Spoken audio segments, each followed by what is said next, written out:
अस्सलाम welcome in third and final part of baboon valley. तो जी सेकंड पार्ट में हम पहुंचे थे डोंगा के मकाम पर। ठीक है, ये डोंगा का ही मकाम है। यहाँ से अगला जो स्टॉप था हमारा वो जबड़ी का था। वो जबड़ी के बाद बाबून वैली आ जाता है। लेकिन अनफॉर्चुनेटली यहाँ पर आप देख रहे हैं कि ये कितनी बर्फ़बारी है और रास्ता बिल्कुल कवर हो चुका है, जो ट्रैक है जीपों का। ठीक है, इसलिए जो हमारा जो ड्राइवर है और हमारे साथ जो एक और टूरिस्ट आए हुए हैं, उन्होंने भी इसी मकाम पर ब्रेक मार दी है और यहाँ पर ही अब हमने जो करना है। तो खैर हमने सोचा थोड़ा सा आगे हम हाइक करके जाते हैं। आना नहीं जी तुसी के वजह वो डर गए। ओ जी गड्डी किथे जांदी लड़के। ओ यार ये नहीं तो ज्यादा ऊपर कर। वो डरिया बैठे। अच्छा जी, हमारा जो ड्राइवर है तो वही यहाँ का लोकल, लेकिन वो हमारे साथ ऊपर नहीं जा रहा। और जो हमारे साथ गाइड आए हुए हैं हमारे होटल से, वो हमारे साथ जा रहे हैं। तो ये आप देखें, ट्रैकिंग करते हुए मुझे बिल्कुल अंदाज़ा नहीं था कि ऐसा रूट होगा, ऐसा मुझे ट्रैकिंग ये मिलेगी। तो मैं उसी हिसाब से अपने जूते पहन के आता है। ये बड़े मैं कैजुअल से पहन आया हूँ। और ये इस टाइम जो ट्रैक है वो बिल्कुल सारा गारे से लदालद भरा पड़ा है। ठीक है, क्योंकि यहाँ पर स्नोफॉल भी पड़ी है और अभी बिल्कुल पूरी तरीके से ये ढकी नहीं है ये रास्ता स्नोफॉल में, इसलिए आपको यहाँ पे ट्रैक पर हर जगह गारा मिल रहा है, पानी मिल रहा है।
वेलकम टू बाबून वैली इन अक्टूबर।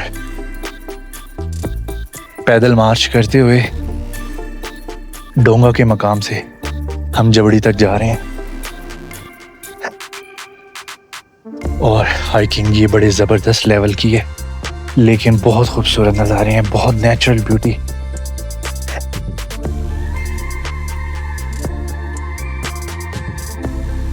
कुदरती तौर पे जो हाइकिंग का रास्ता बना होता है ना, ये बिल्कुल एग्जैक्टली वैसे है।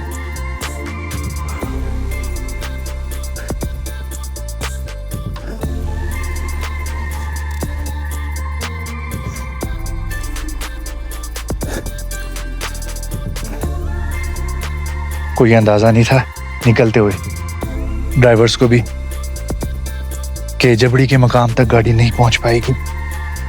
लेकिन जैसे ही डोंगे के मकाम पर हम पहुंचे हैं,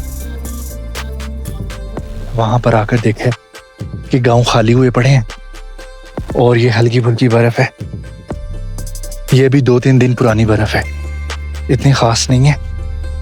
लेकिन ड्राइवर्स के मुताबिक लोग यहाँ से हिजरत करके नीचे चले जाते हैं जैसे ही बर्फबारी शुरू होती है। तो इसलिए कोशिश करते हैं इनके खाली घरों का जरा टूर करें और आपको दिखाऊं कैसे घर है। ये दरख्तों की जड़ें जो है ना उस्ताद, ऐसे हैं कि पता ही नहीं लग रहा। जैसे वो फैंटेसी मूवीज में चुड़ैलों के नाखून नहीं होते, वो लंबे लंबे किधर किधर जा रहे हैं, विच क्राफ्ट मूवीज टाइप में। दरख्तों की शाखें यूं फैलती फैलती कहाँ निकल जाती हैं, ऐसे ही है। जितने रास्ते पर मैं हाइकिंग करके आया हूँ, ये जो सहारे मिले हैं मुझे, ये इन शाखों के मिले हैं, यानी कि इन दरख्तों की रूट्स के जो बाहर निकले हुए हैं। बुरी हालत हो गई है, बुरी हालत हो गई है। ये हाथ देखें, जैकेट देखें, शूज देखें। मेरे से गलती हो गई, मुझे पता नहीं था कि इतनी हाइकिंग करनी पड़ जाएगी और रास्ता आगे बर्फ की वजह से यूं बंद होगा, वरना मैंने हाइकर्स फ्रेंड के आने थे। ये रास्ता है जहाँ से अभी हम ऊपर से नीचे स्लिपरी मार के आए हैं।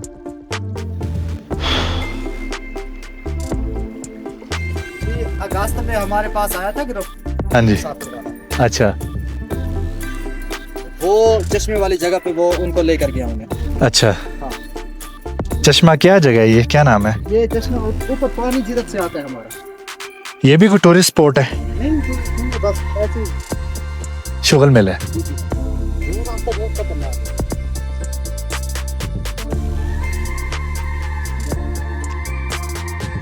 मेरे ख्याल से तो हम ये जबड़ी पहुंचने वाले हैं। जी जी, आगे जब गाड़ी आ जाती तो रास्ता आपके साथ। नहीं नहीं, गाड़ी तो नहीं आ सकती थी।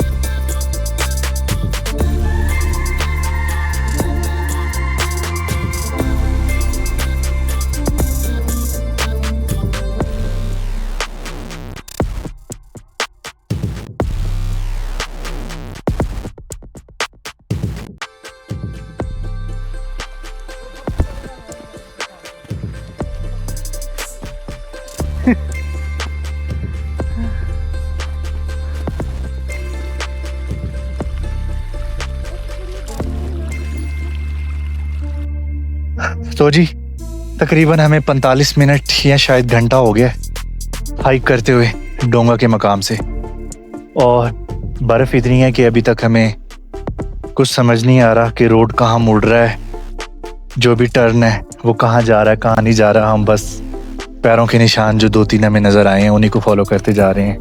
लेकिन सरप्राइजिंगली हमें यहाँ पर एक छोटा सा पाँव का निशान भी पंजे की तरह जो होता है ना, वो भी यहाँ पर नज़र आया है। लेकिन वी नॉट श्योर कि वो किसी जानवर का ही है या किसी दूसरे बकरी गाय वगैरह का। खैर, अब हम ये वाली टर्न लेंगे, यहाँ से ऊपर जाएंगे, ठीक है, और इधर से इधर ये वाली एक टर्न लेने का हमने सोचा कि एक टर्न ले लेते हैं, क्या पता जबड़ी यहाँ पर हो, यानी कि बाबून टॉप का जो टॉप है वो इधर हो। तो let's see, wish me luck.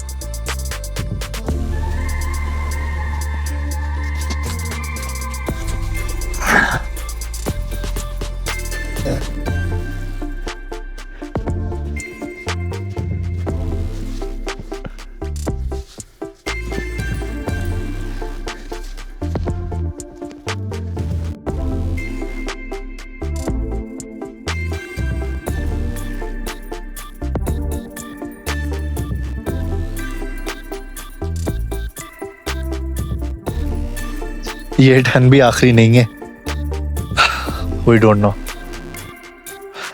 जानवरों के पंजों ने भी थोड़ा सा हिला दिया, लेकिन डर के आगे जीत है। देखते हैं कितना और आगे जाते हैं हम।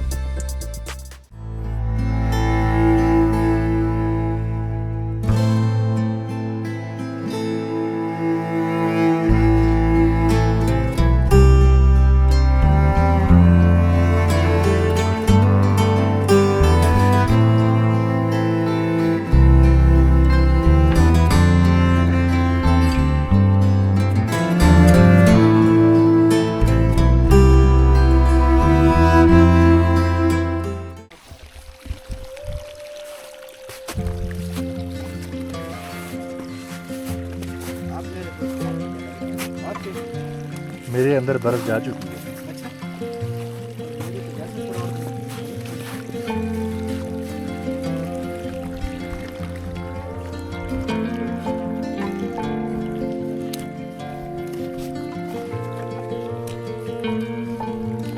मुझे पत्थर ज्यादा सही लगे।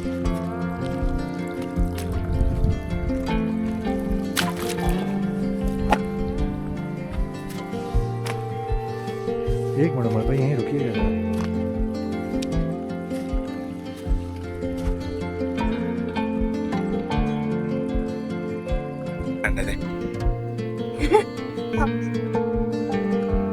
ये हाल हो गया, चले ये हाल हो गया। आपके लिए चेक करें, बैग पे लग चुका है, शूज देखें, लेकिन इसी के पैसे हैं। तो ये था जी बाबून वैली का एडवेंचर, ठीक है, बाबून टॉप का क्योंकि अभी हम जहाँ से होके आए वो वैली टाइप ही है। बाबून टॉप तक तो हम अनफॉर्चुनेटली, आपके सामने सीन है सारा, रास्ते बंद हो चुके हैं और वहाँ पर हमारी जीप नहीं जा सकी।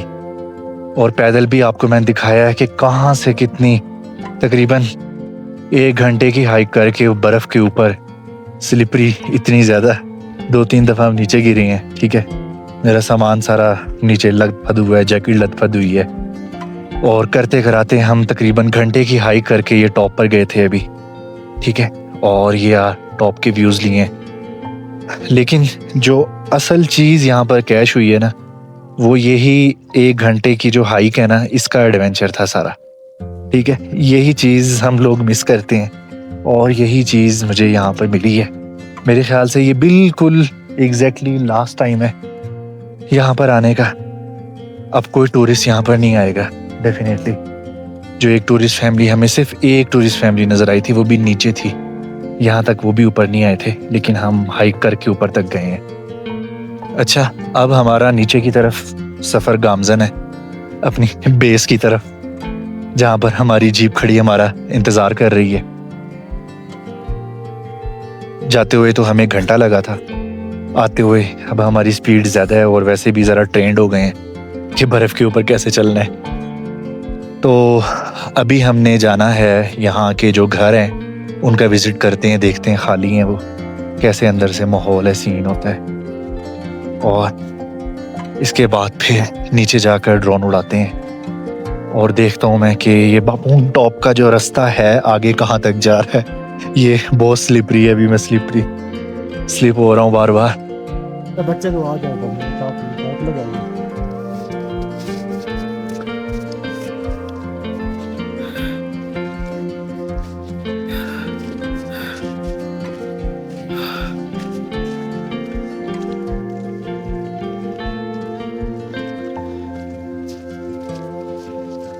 सामने ले गए ऊपर बर्फों में, पानी चश्मे पे ऊपर में फंस गया बर्फ में, इतनी बर्फ थी। अच्छा, वो उनको पता था वो लड़के को कि वहाँ पे बर्फ है, उसने कहा वो रास्ता उधर से आप आ जाए। मैं ऐसे ही आया, वहाँ पे फंस गया।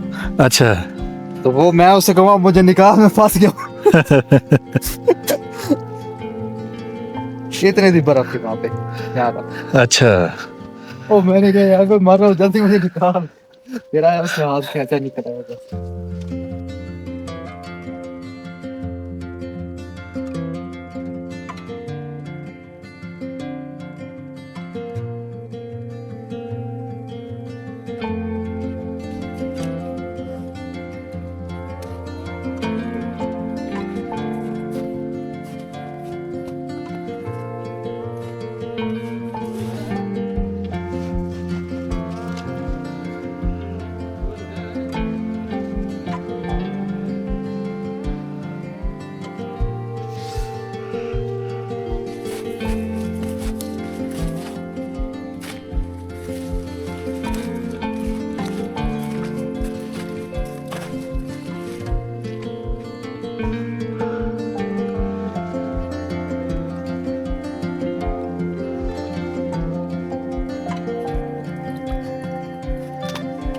ये घर हैं जी इधर, जिन्हें लॉक, और यहाँ के बाशिंदे जो हैं, जो यहाँ के रहने वाले हैं, वो लॉक वगैरह करके जा चुके हैं इधर से।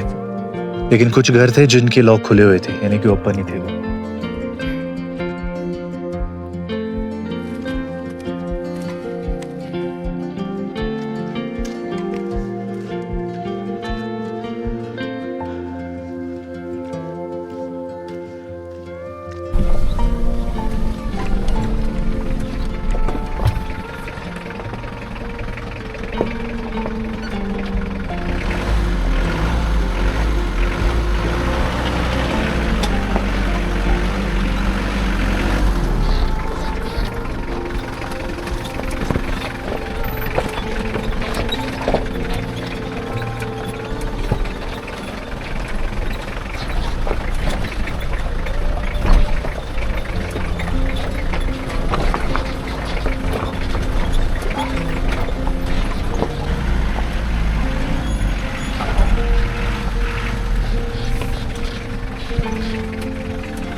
मुझे बताइएगा आपको ये मेरा बाबून वैली का एडवेंचर जो है कैसा लगा। इंशाल्लाह मिलेंगे नेक्स्ट व्लॉग में। अल्लाह हाफिज़।